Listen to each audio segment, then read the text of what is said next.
खरंच माझे डोळ्यात भांडवले. मला कळत नाही काय बोलू.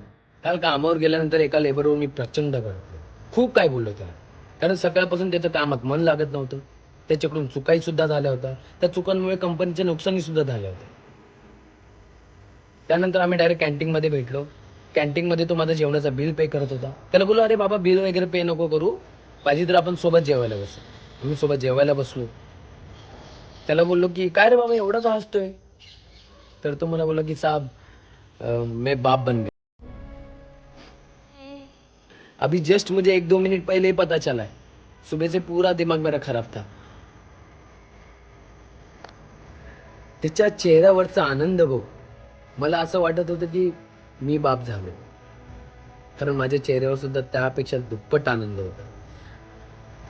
मला कधी कधी असं वाटतं की कामासोबत इमोशनल बॉन्ड सुद्धा आपल्या एम्प्लॉय सोबत असावा. जर तो नसेल तर त्या कामाला काही व्हॅल्यू नाही आणि त्या माणसांना सुद्धा काही व्हॅल्यू नाही.